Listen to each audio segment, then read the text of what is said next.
Hi, this is Angie Janovic, and I'm going to address our case study for Internet Use Violations, Module 16. After reviewing the case study, I had to think about what we know, and the information given to us was Example 1, Roosevelt High is an affluent area. The principal is very experienced and very well respected. The parents have started calling him lately with complaints about Miss Walker's classroom expectations. Miss Walker is the newest teacher. She's very highly qualified educationally, just lacking some experience yet. This is her second year teaching. She teaches very rigorous classes and has a very serious teaching approach. And at this time, it's leading to high levels of stress for the students. In example 3, an unidentified email was sent to Miss Walker, and it led to a threatening website. And Miss Walker, at this point, is very upset and does not feel safe. So, what do I need to know? I need to know who sent the email. I need to know when it was sent and where from. Also, who created the website, and has there been any other situations in the classroom that may help us figure out what is going on? Example 2. I would like to know what the principal knows from the phone calls from parents. Does he suspect anyone? And what specifically has been done to assist Ms. Walker in creating this new learning environment? The next thing I would like to know is, what is the district policy on misuse of technology and threats? So the problem. The overall problem is in the classroom. Ms. Walker is having a difficult time creating an atmosphere in her classroom that is conducive to positive learning and successful student achievement. So with that, some of the concerns are the parents have been calling and complaining, the students are stressed, the principal is aware he does have some concerns, and he's started to work with Ms. Walker to make some adjustments. This has led to our current situation, which is that an unidentified email was sent to Ms. Walker, leading to a website with some threatening comments on there. So what do we do? After analyzing all the information, we have to figure out a plan. And the first plan is to make sure that Ms. Walker feels supported and safe.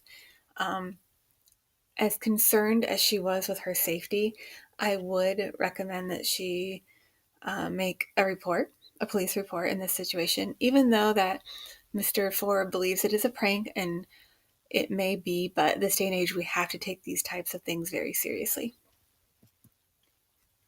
The next step is to alert my boss of the situation and explain what has happened so far, and talk about what my plan of action is, and if there's anything else they would like me to do. It's very important to keep proper people informed of serious situations.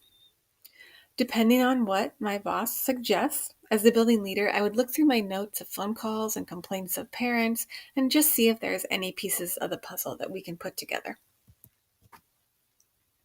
The next step is to make sure Miss Walker feels safe coming to the school. She would be coming to the school the next morning. We need to make sure she feels safe. And also I would just get her class covered in the morning with a sub so that she could come to my office and we could quickly solve this situation. I would contact the student resource officer and have them come to help us, especially if law enforcement's going to be involved. If law enforcement is involved, we'd probably wait to start interviewing students and to speak to them first. If law enforcement wanted to interview students, I would make sure that I called the parents before allowing that to start happening, because at this time, we just want to make sure that it's communicated that there's no accusations right now. It's a discussion so that we can figure out what is going on. It's very important to make sure that we are respecting students' rights and parents' rights and keeping that relationship positive. During this time, I would also be speaking with the technology department to see if it would be possible to decipher when and where the email came from, along with the website. I really believe knowing where that email was sent will help us figure out information on the website. As this is all going on, I would be keeping my bosses informed of the situation unfolding with law enforcement, parents, and students. When it was discovered who was involved in this, it would be important to make sure that parents are called in and communicated with if they haven't already been. I would then follow our misuse of technology contract and rubrics for deciding consequence. And also, of course, if law enforcement is involved, they can give a little speech and talk about what can happen if someone does press charges with these type of things. The next thing that I would do is revisit the procedures on informing parents and students about the expectations involving technology and digital citizenship. Some things may need to be changed, such as bringing in a speaker that can discuss the data and the importance of digital citizenship and social media. We can share the technology contract and expectations with students and family. See what questions the community has concerning these things with social media and digital citizenship, and provide them some resources. And then provide staff with some training so that they can promote internet safety throughout the year, so we can be more proactive and preventative. Once the website situation is taken care of, then it's really time to address the underlying problem, and that's in the classroom. What's going on with the students?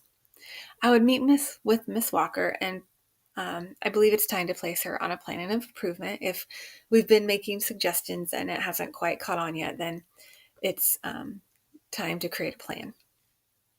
It's important that I support Miss Walker and discuss her strength and appreciate those, because she is a hardworking teacher who has very high expectations, which is wonderful, and a knowledge that can really push these students if we just bring it into a positive, motivating environment. Then we would discuss some improvements that can be made, and then we would end with a positive and encouraging plan of action. Some of the things that I would want to help Miss Walker reflect on and think about would be, how are students involved in her class decisions? What are some ways the environment could become more welcoming and share some respect between teacher and students? How are student successes shared and celebrated? And what supports are offered for the students to make sure that they can succeed? The next step would be to make sure Miss Walker has a mentor teacher. In the upcoming PLC meetings, I would share ideas and resources for creating a positive classroom. Ms. Walker and I would set goals together on things that we could meet regularly to update progress and adjust as needed. And finally, I would definitely suggest that we meet together with some of these concerned parents and students. This would be a great opportunity for Ms. Walker to hear the parents' concerns from a parent perspective, and just being advocates for their children. And it will also give Miss Walker an opportunity to explain from a teacher's point of view how much, if she believes in those students and she's just making the bar a little higher and what her expectations are. This would just be a great opportunity to build some trust and communication and positive relationships. So thinking about how everything is resolved and wanting to focus on promoting the success for all of our students. In this case, I believe the solution to this problem was based on promoting the academic success and personal well-being of all students by focusing on listening to the students and the parents, and then working together with the teacher to form a plan that strives to enhance student success in the classroom. That collaboration. These are some things that were looked at, reflected on student-centered questions and thinking about what the students need. The principal had met with Ms. Walker to discuss class strategies to promote student success. Conferencing was put into place with students and parents. The concerned parents have complained, so it's definitely, you want to make sure that you're being understanding of that and listening to what their concerns are. And you're working to find that mutual respect in the classroom. At this time, students are not feeling successful or respected, so how are we going to change that? And these type of things led to a threatening website that was made towards the classroom teacher. So category 4 would be debriefing. As I was reading this case study and looking over it, the first time I read it, I was really thinking, wondering how much Miss Walker had been assisted with the classroom environment, if things weren't changing yet. If Miss Walker was not responding to some suggestions, why was she asked to return? In today's society, I was also wondering and thinking about if, not calling the law enforcement or police or reporting that as a threat. But you just never know in this day and age. As I was reading, at first I was feeling a little anxious, just realizing how calm the principal was and in Miss Walker's situation because she was so upset. But thinking about that more, realized, well, if she was that upset and emotional, he needed to be able to be that calm, steady, and supportive person in that situation. At first, I was also a little concerned that maybe because of his reputation and prestige that he was wanting to keep this quiet, and that's why we didn't react quickly. I was also concerned with Miss Walker and wondering if she was going to be able to make those connections. And then I was curious about what the principal knows. He always, with Dr. Forbes communicating with the parents, I would just wondered what else he knew. I valued the principal's expertise and commitment to the school, and definitely his relationship with the community. And valued Miss Walker and her ability to understand that curriculum and push students just to have higher expectations.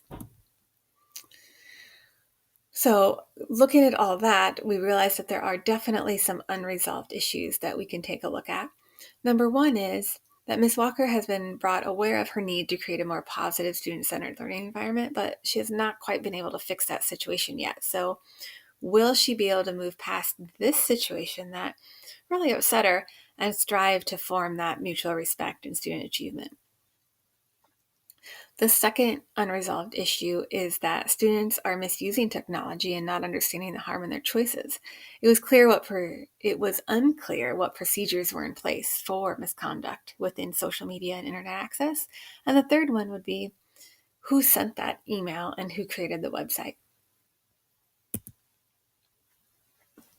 So as I analyzed this case and tried to work through the process of what we could do to fix the problem, I promoted the academic success of every student, and I considered all of this when I provided Ms. Walker with resources and opportunities to provide an engaging and positive learning environment. Also, when I took the student stress levels very seriously and what the parents were saying and worked to minimize that situation. And then working with Ms. Walker on an improvement plan. Those improvement plans ideally are for the students and what can the teachers do to help enhance that student success. The next reflection is looking at ethical principles and professional norms. I believe that I adhere to ethical principles and professional norms as I was sure to make sure that I made sure that parent and students' rights were respected, especially when involving law enforcement. Taking the time to listen to both sides and provide time for parents and teachers to work out concerns together and be there to help guide that and provide Miss Walker with the resources she needs. If I'm going to have those high expectations for her, then I also need to help her achieve those and give her the resources she needs. And then the next thing to reflect on is demonstrating personal and professional code of ethics. I demonstrated a personal and professional code of ethics as I followed through on steps to ensure Miss Walker felt safe and validated.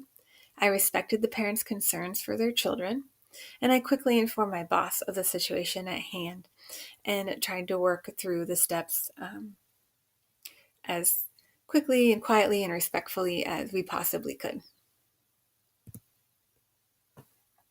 So this was a great opportunity to really stop and think about how many situations that you have to deal with as a principal, and just all the different sides and the pieces of the puzzle that it takes to problem solve, and just to always remember that it should really focus on the students and what they need. So what is it that we need to do to make sure they have what they need?